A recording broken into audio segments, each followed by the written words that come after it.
Au nom du Père, du Fils et du Saint-Esprit, ainsi soit-il.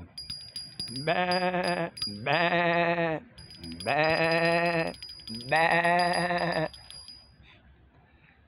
Le bon pasteur appelle ses brebis, et ses brebis entendent sa voix. Elles le reconnaissent. Elles ne suivront pas la voix d'un étranger. Les brebis du bon pasteur. Ben. Donc, je voudrais en revenir.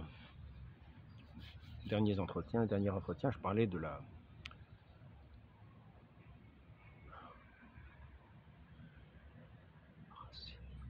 racine au carré de l'amour. Si vous vous souvenez, si vous l'avez vu, c'est le numéro 600. Entretien 600. Donc,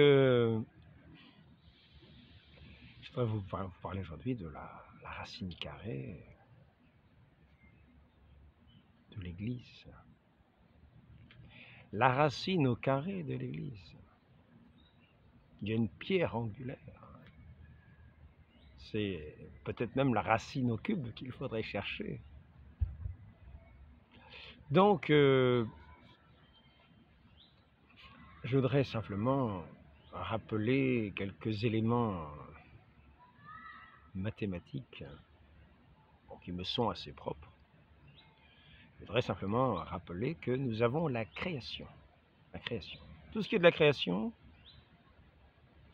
c'est ce que nous pouvons appeler les chiffres, les nombres positifs. Ah, c'est la création. Et vous savez, ça va du 0, 0, 0, 0, 0, 0, 0, 10 millions, 100 millions, 1 milliard de fois 0, 10 milliards, 100, 1000 milliards de fois 0, 10 000 milliards, 1 billion de fois 0, tout ce que vous voulez. Des fois 0, 0, 0, 0, 0,1 ou 0,000 1, 0,1, quasiment à l'infini. Ce n'est pas l'infini. C'est le positif de la création. C'est la création, c'est ce qui nous avons matériellement qui existe. Du plus petit au plus grand. Et puis nous avons le zéro. Et nous voyons bien qu'entre le zéro et la moindre parcelle, le moindre 0,000000001, il y a un infini. Entre le zéro et la moindre chose, il y a un infini. Un infini. Vous pouvez ajouter 0, 0, 0, 0, plus 0, plus 0, plus 0, fois 0, fois 0, fois 0, plus 0, plus 0. Ça ne va pas vous faire 0,001. Non, ça ne va rien. Ça restera 0. La racine carrée de l'amour, c'est l'amour. Et Dieu est amour. Dieu est un pur esprit. Dieu n'est pas une créature de ce monde. En ce sens-là, je dis que il est en dehors de la création. Il n'est pas de la création. Par rapport à la création, il est 0. Par rapport à la création, il est 0. On pourrait dire, par rapport à la création, 0, on pourrait dire, Seigneur, c'est-à-dire, il n'est pas de la création. Le bon Dieu n'est pas de la création. Dans ce sens-là, disons qu'il est 0. Et entre le bon Dieu et la création, il y a un infini. On pourrait très bien prendre n'importe quel petit brin d'herbe et dire 0, 0, 0, 0, 0, 0, etc. Ce sera toujours 0, 1. Ce sera toujours la création. Alors que 0, 0, 0, ça reste 0, c'est-à-dire que ce n'est pas la création. Parce que le bon Dieu n'est pas de la création.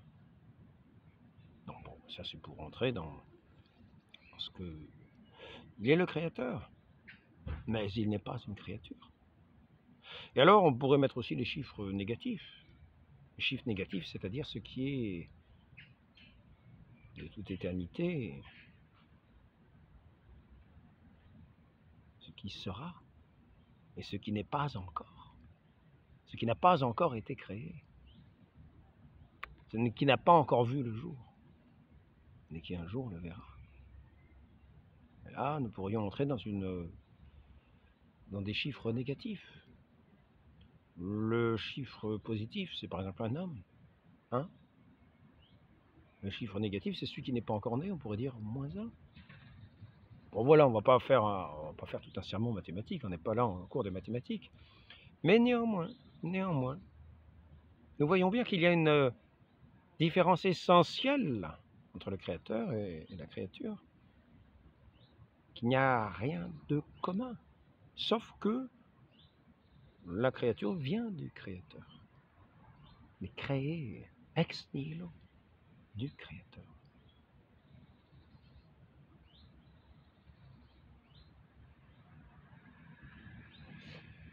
Et ainsi, si nous voulons trouver la racine, c'est ce que je disais hier, la racine de l'amour est en Dieu. C'est-à-dire que quand le bon Dieu nous fait participer à sa vie divine, il nous fait le don de son esprit d'amour. Nous allons puiser au cœur de Dieu. Au cœur de Dieu. Ce Dieu qui est pur esprit et qui nous communique, qui nous fait participer à son amour, qui nous fait le don de l'Esprit Saint. Et comme dit notre Seigneur Jésus-Christ, sans moi, vous ne pouvez rien faire. Parce que l'amour est de Dieu. L'amour est Dieu lui-même. L'amour est de Dieu lui-même. Toutes les œuvres sont faites par amour. Mais il y a une grande différence entre dire qu'une œuvre est faite par amour et de dire que c'est l'amour. Non, ce n'est pas l'amour. Là, ce sont des feuilles que nous voyons. Et par contre, lorsque nous allons être habités, nous allons puiser, notre racine va puiser au cœur de Dieu. Cet amour, il va produire des fruits de l'amour. Ainsi, nous allons voir ce qu'il en est de l'Église. De cette Église. On dit qu'elle est née, d'une certaine manière, à la Pentecôte. À la Pentecôte. C'est ce don du Saint-Esprit sur les apôtres. Ce don qui est le germe de tout ce que va être l'Église. C'est ce don qui est donné aux apôtres, réunis, assis dans cette maison, jusqu'à ce qu'il y ait ce bruit soudain, véhément. La véhémence, on avait vu l'autre jour. La Pentecôte, je reprends le mystère du rosaire, tel qu'il est dit, quand on dit le rosaire, tel qu'il est exprimé, quand on dit le rosaire, pour parler du caractère instantané. Ce qui fait la vie du corps glorieux, il y a la subtilité, passe à travers les éléments matériels, comme nous avons vu le Christ, avec son corps glorieux, passer à travers, venir au milieu des apôtres, alors que les portes étaient closes, les portes du cénacle, où se tenaient les apôtres. Et il est apparu en disant, en donnant sa paix, cette paix qui est cette paix de Dieu, cette paix véritable que le Christ donne à ceux qui écoutent, à ses disciples. Donne ma paix, non pas à la manière du monde. Cette paix, c'est cette paix donnée par l'Esprit Saint à ceux qui le reçoivent, à ceux qui écoutent le Fils unique de Dieu, engendré, vrai Dieu, né du vrai Dieu, engendré, non pas créé, Le Verbe éternel n'est pas créé, il n'est pas une créature. Par rapport à la création, il est zéro. Il n'est pas dans la création. Il est de même substance que le Père. Il est Dieu, né du vrai Dieu, engendré, non pas créé. Donc, la plénitude des grâces dont il a privilégié le cœur de Marie, sa fidèle épouse, sa conduite merveilleuse sur tous, on parle du Saint-Esprit, au moment de la Pentecôte, sa conduite merveilleuse sur tous les saints et sur la personne même de Jésus-Christ qui l'a conduit pendant toute sa vie. Les 12 fruits du Saint-Esprit, les 7 dons du Saint-Esprit, les fruits du Saint-Esprit comme ceux qui poussent sur un arbre. Les fruits, les actions de Dieu dans nos vies. Ceux qui n'ont pas l'esprit d'amour ne feront pas des actes de cet amour de Dieu. Pour produire des fruits de l'amour de Dieu, il faut avoir en soi dans ce cœur humain que Dieu nous donne, cet amour de Dieu qui agit et qui produit ces fruits divins, des fruits de la charité. Mais pour produire les fruits de la charité, dans les œuvres, au milieu des hommes, il faut que ces hommes et leurs racines prennent racine dans le cœur de Dieu.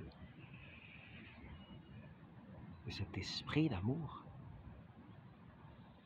qui les vivifie, qui les sanctifie, qui les fortifie, qui les réjouit, qui les pacifie. Fasse toutes ces œuvres de l'amour, mais sans cet amour, nous ne ferons jamais les œuvres de l'amour. Et c'est donc une nouvelle naissance, la naissance à l'amour, la naissance dans l'Esprit Saint.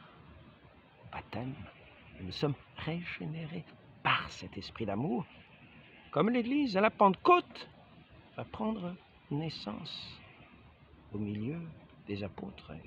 Ce plan divin pour l'Église va se manifester, va croître jusqu'à grandir, jusqu'à étendre ses rameaux par toute la terre, à produire ses fruits de charité, comme nous avons vu avec Saint Vincent de Paul. Saint Vincent de Paul, toutes ses œuvres de charité, les enfants trouvés, les malades, les ignorants, les pauvres, les prisonniers, les galériens, tous ces gens qui sont dans la misère, qui sont dans le chômage. Saint Vincent de Paul avait formé des petites maisons de 12 personnes pour former les gens à des métiers. Il fournissait les semences, il fournissait les outils et les gens travaillaient.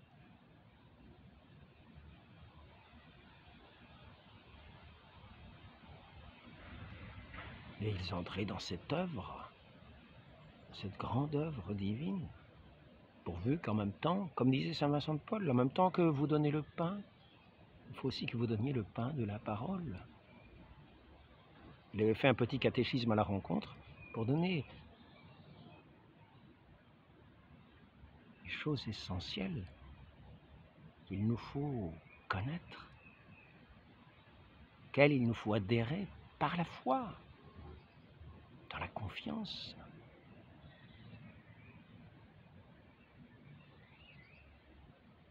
Pour recevoir ensuite ce baptême par lequel nous allons être régénérés. Donc, les langues de feu qu'il envoya aux apôtres pour leur donner l'intelligence des Écritures, l'amour de Dieu et du prochain. Et c'est ici le grand bruit avec lequel il descendit qui marque sa force et sa puissance. Et c'est là qu'on marque une création nouvelle. Et donc avant et après. Le Christ envoie ses disciples attendre à Jérusalem ce défenseur, cet Esprit Saint promis, et qui va ensuite se manifester dans toutes les œuvres des apôtres. Christ les avait établis, avait institué ces apôtres.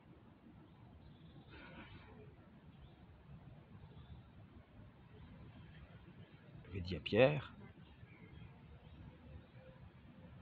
Simon, tu seras Pierre, tu seras Pierre. Et donc, c'est là que Simon est devenu Pierre, cette pierre angulaire, qui a eu cette mission d'être comme le fondement de cette Église. Si nous cherchons la racine carrée de l'Église, la racine cubique, nous regardons tous les fruits de l'Église, regardons toute la profession de foi de l'Église.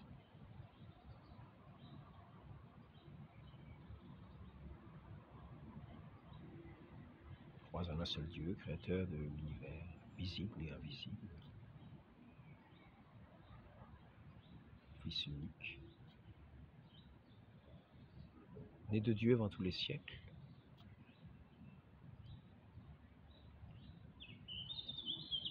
son Fils unique. On parle bien du Fils unique de Dieu. C'est d'une certaine manière, pour cela, pour cette profession de foi, pour cette affirmation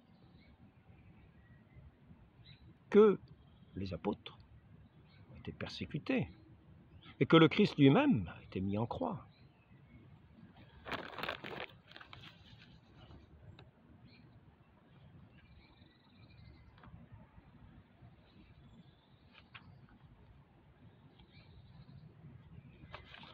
Vais-je trouver le passage que j'avais regardé?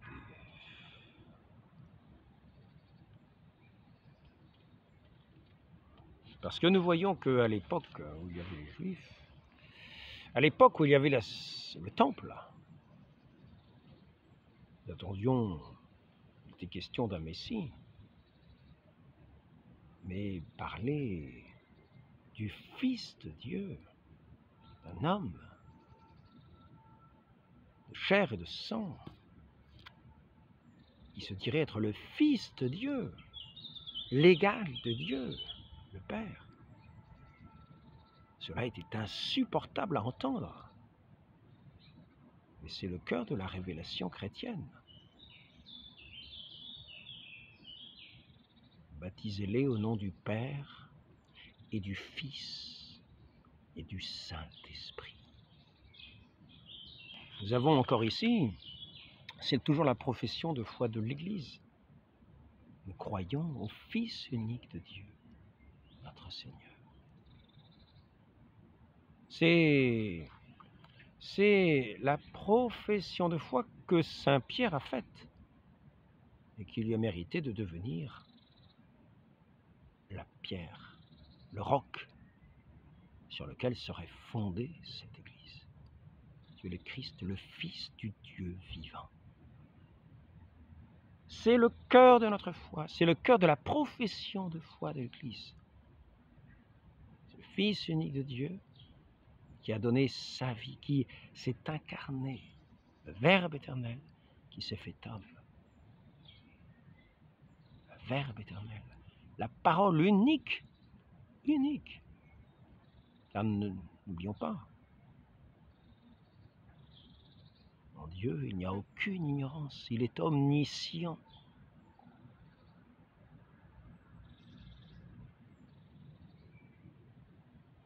En un seul acte de connaissance, il a toute la connaissance. Et cette connaissance du Père, c'est le Fils unique, engendré du Père, avant tous les siècles, avant toute la création, avant tous les 0001, avant tous les 10, avant tous les 20, avant toute la création, de toute éternité.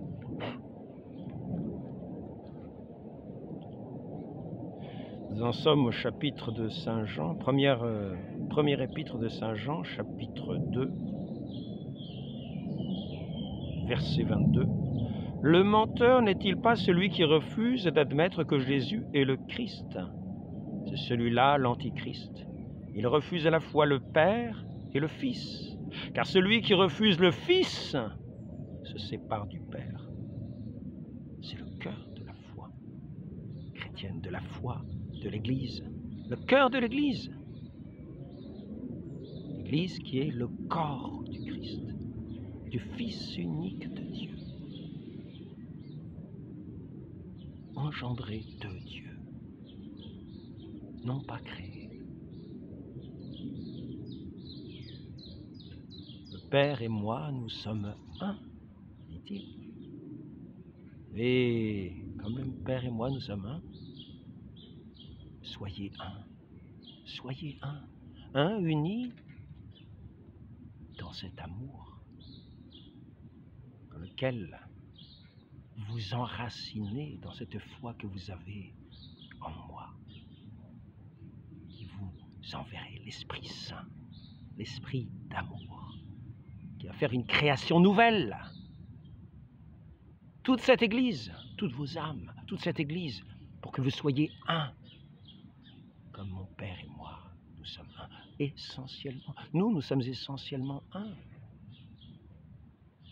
Père et Dieu, le Fils et Dieu, le Saint-Esprit et Dieu. Il n'y a pas trois dieux, il n'y a qu'un seul Dieu. Trois personnes.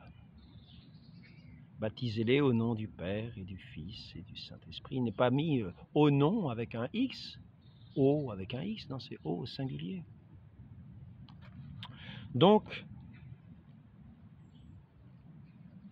celui qui refuse le Fils se sépare du Père, et celui qui reconnaît le Fils trouve en même temps le Père, pour vous garder en vous-même ce que vous avez entendu depuis le commencement.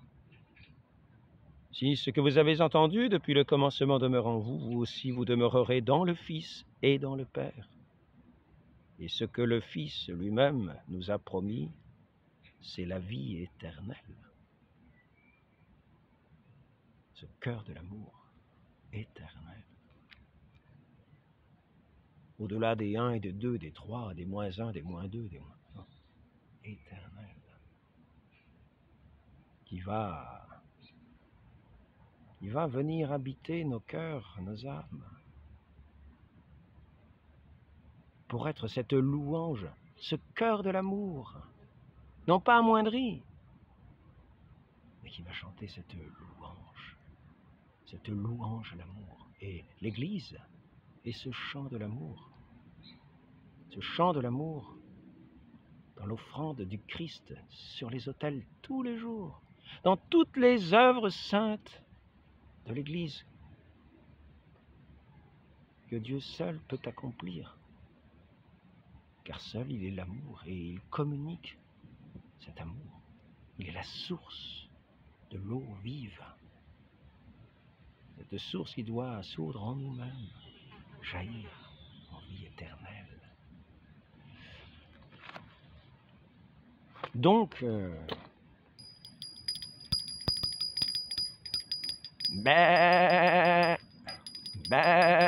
disait le berger pour faire venir les brebis à la bergerie. L'Église est ouverte. Ce royaume de cieux annoncé par notre Seigneur est ouvert. Il y a eu ce grand bruit dans cette maison, dans ce cénacle où se tenaient les apôtres. Et l'Esprit Saint a soufflé. L'Esprit Saint apparut sous forme de langue de feu, venu se poser sur les apôtres, est venu enflammer le cœur de ces apôtres, leur langue, est venu faire comme naître, éclore l'Église, qui dès lors va se répandre par toute la terre. Méprisé, estimé, glorifié, magnifié, combattu, paraissant méprisable, misérable, paraissant insignifiante, paraissant déconsidérée, surtout paraissant même pour certains comme étant ennemis de Dieu, car ici nous revenons à la racine carrée de l'Église.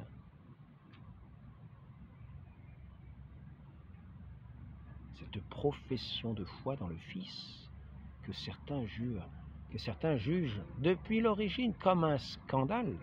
Et cela, ce ne sont pas quelques pécheurs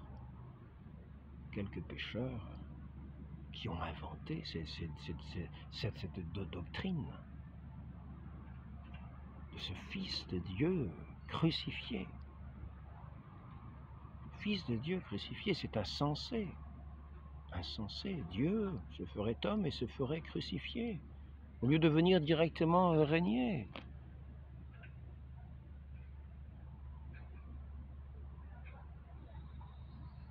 Puis ensuite, ressusciterait, viendrait ressusciter. Et puis après ça, apprendrait à dire ce qui apparaît pour un bon nombre comme un blasphème. Qu'un homme se disent Dieu. C'est pour cela que le Christ a été crucifié. Étant homme, tu te fais Dieu, lui disait-on, disait le Sanhédrin. Et c'est ainsi que le grand prêtre a déchiré son vêtement. Qu'avons-nous besoin d'autres témoignages? Donc, il faut bien penser que dans ce milieu juif, de telles choses étaient une abomination. Et lorsque saint Étienne est en train de témoigner de sa vision, de voir le Christ assis à la droite du Père, mais c'est l'objet d'un grand scandale pour tous ces juges de la foi rassemblés, ces juges d'Israël, qui vont le lapider. Ils le font lapider, des gens de ces synagogues de différents endroits, comme nous savons. C'est la parole qu'il était inimaginable de prononcer. Les simples pécheurs arrivent et ils se mettent à inventer une telle histoire. Une telle histoire. C'est une chose inimaginable. C'était la première chose pour être lapidé. C'était la première chose pour être renvoyé comme étant les pires personnes. Mais simplement, la réalité était là. Et les apôtres en ont témoigné jusqu'au don de leur vie. C'est là la racine carrée de l'amour, de cette force de l'amour plus forte que la mort. Et les disciples du Christ,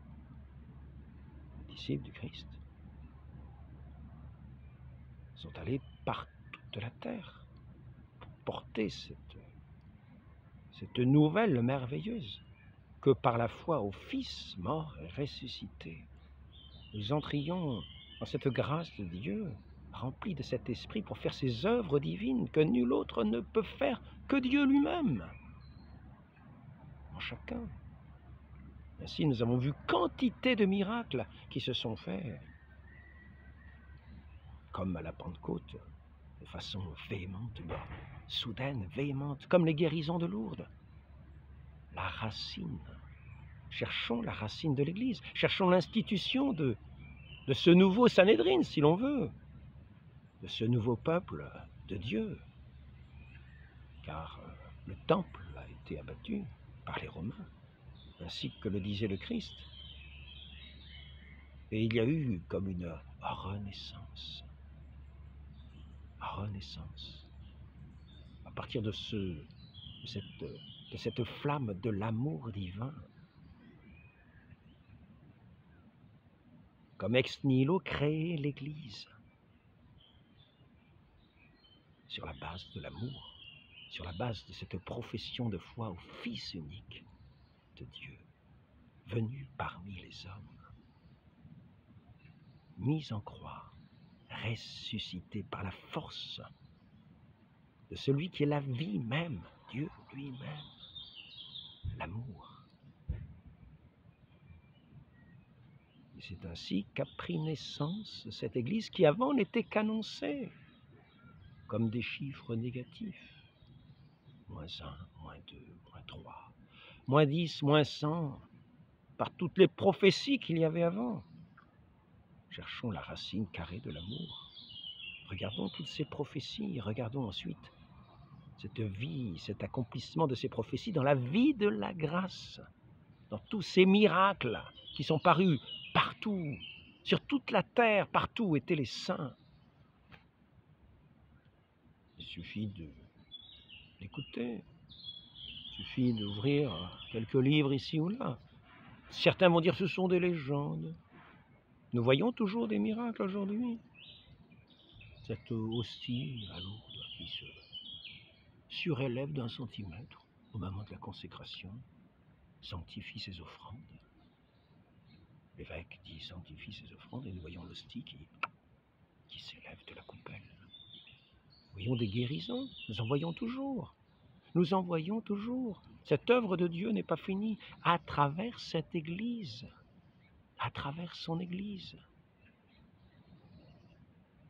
Et nous voyons les fruits du Saint-Esprit, de cette œuvre de Dieu dans son Église, l'institution de ses ministres qui ont été établis comme ceux qui sont les enseignants, ceux qui sont la source des sacrements dans l'Église. La source véritable, c'est bien sûr notre Seigneur Jésus-Christ. Et les autorités, c'est-à-dire ceux qui ont autorité, parce que Dieu les a institués lui-même. C'est pour cela qu'ils ont autorité. Afin que ce qu'ils tiennent pour liés soit efficacement liés au ciel et sur la terre. C'est en eux que Dieu agit dans son Église, agit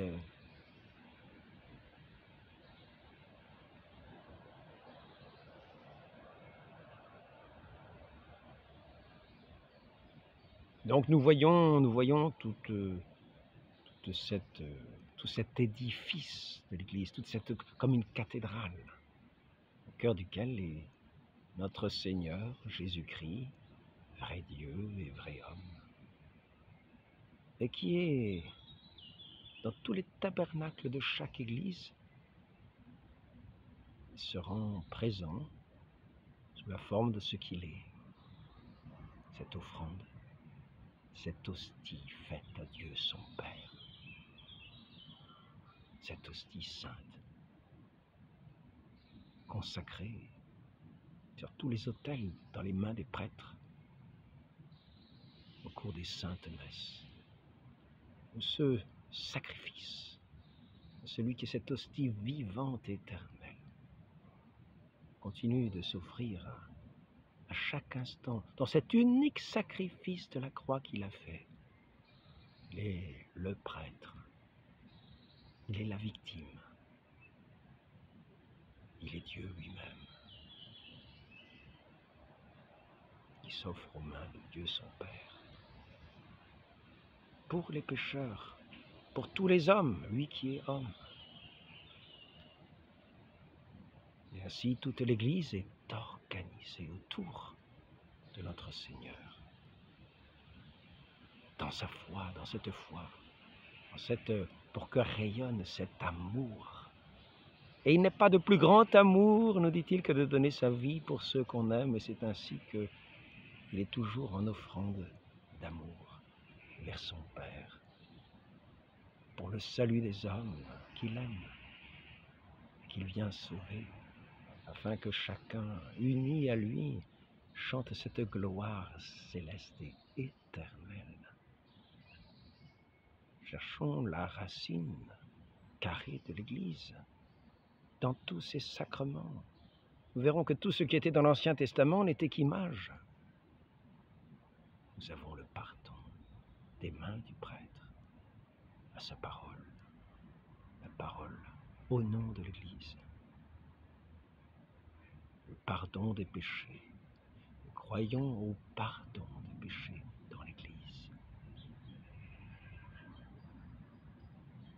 qui est cette arche sainte, vivifiée, sanctifiée, de tous ceux qui sont à l'écoute du Fils de Dieu, et qui vivent dans sa grâce. Bien nombreux malheureusement, ceux qui sont entrés dans cette arche sainte et qui se détournent, séduits par d'autres voies, et qui perdent la vie de la grâce tout en gardant la foi, une foi morte. Prions pour eux. Montrons autant que nous pouvons le bon exemple pour leur rappeler cet amour qui est un appel pour eux aussi. Offrons nous aussi, joignons-nous à ce sacrifice de notre Seigneur en leur faveur. Faisons pénitence pour nos péchés, pour les leurs, pour leur conversion.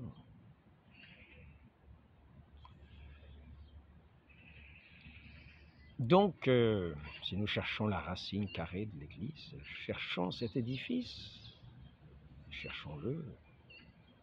Nous verrons qu'il y a ces chiffres positifs que nous voyons devant nous, l'histoire, telle que nous pouvons la voir, mais non pas déformée par la Révolution, non pas déformée par tous ses ennemis, qui ne sont là que pour nuire, parce qu'ils ne connaissent pas. Saint Jean nous dit, pourquoi agissent-ils ainsi vis-à-vis des chrétiens, c'est-à-dire on vous haïra, on vous tuera, etc. Parce qu'ils ne connaissent ni le Père ni le Fils. C'est la raison. C'est la raison. Ils croiront servir Dieu, ils vous tueront, parce qu'ils ne connaissent ni le Père ni le Fils.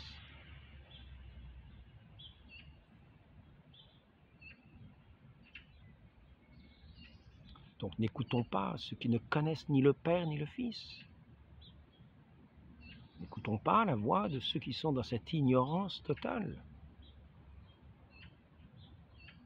qui ont leurs racines, comme je le disais, plutôt dans cet abîme sans fond d'un néant, vers lequel ils se plongent s'ils continuent d'entendre ces voix du monde. La racine carrée de l'Église,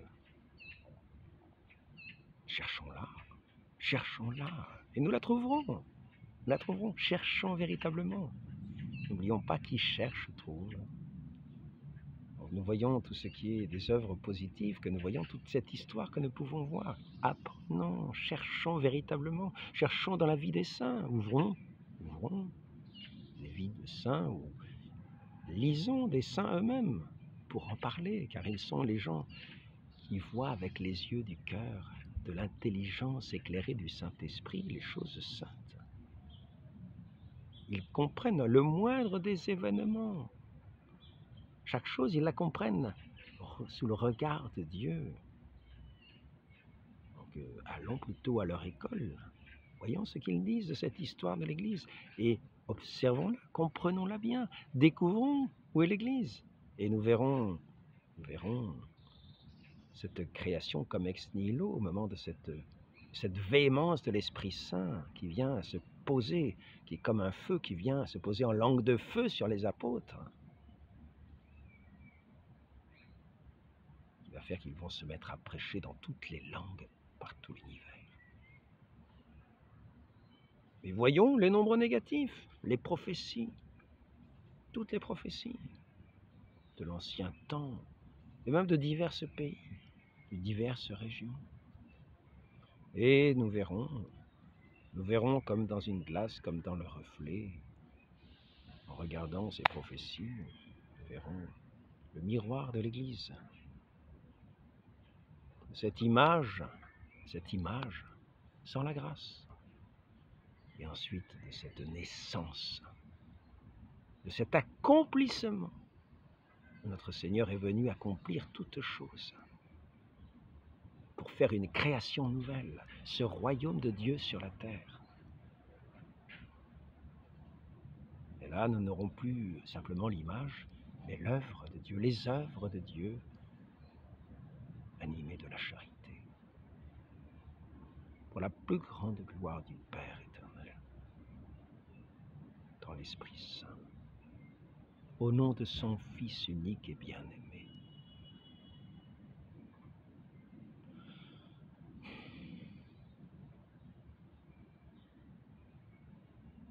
Les évêques, le pape, Saint-Pierre, la Pierre, le grand prêtre de l'Ancien Testament.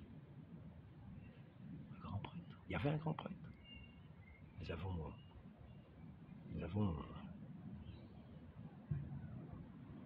des caïphes. Nous avons le nouveau caïphe, Céphas, Pierre. Cherchons le collège des apôtres, les prêtres, les anciens, tout ce peuple organisé, tout cet édifice. Et ce nouveau peuple, la vigne qui a été retirée de ce peuple qui a rejeté son Dieu, qui a tué le Fils pour prendre l'héritage. Cet héritage a été donné à un autre peuple, un nouveau peuple, dans lequel le Fils vient accomplir l'œuvre de Dieu, promise, annoncée, pour tous les peuples de la terre, pour tous les hommes, pour être la lumière de tous les hommes.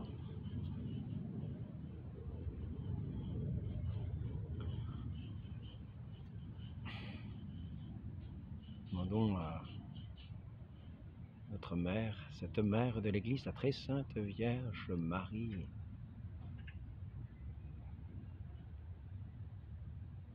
de revenir souvent à cette époque, à ce temps, à ce moment précis, de cette nouvelle création que son Fils, en envoyant l'Esprit Saint sur les apôtres, a accompli, en établissant ce règne de Dieu pour tous les enfants de Dieu dispersés, afin qu'ils soient tous un, comme le Fils est un avec son Père, qu'ils soient tous saints. Ce corps du Christ, dans cette communion, à ce pain unique de l'amour, de la vie, ce pain vivant descendu du ciel, venu habiter le sein de la Vierge Marie pour être revêtu de notre humanité et nous rétablir dans la lumière de l'amour de Dieu, image et ressemblance, temple du Saint-Esprit. Ainsi soit-il, au nom du Père et du Fils et du Saint-Esprit, ainsi soit-il. Prions pour notre nouveau pape, Léon XIV, ô Marie conçue sans péché, priez pour nous qui avons recours à vous, en particulier pour Léon XIV. Ainsi soit-il qu'il puisse paître le troupeau de Dieu. Lui, le chef, le pasteur de l'Église, vicaire du Christ, ainsi soit-il. Au nom du Père et du Fils et du Saint-Esprit. Amen.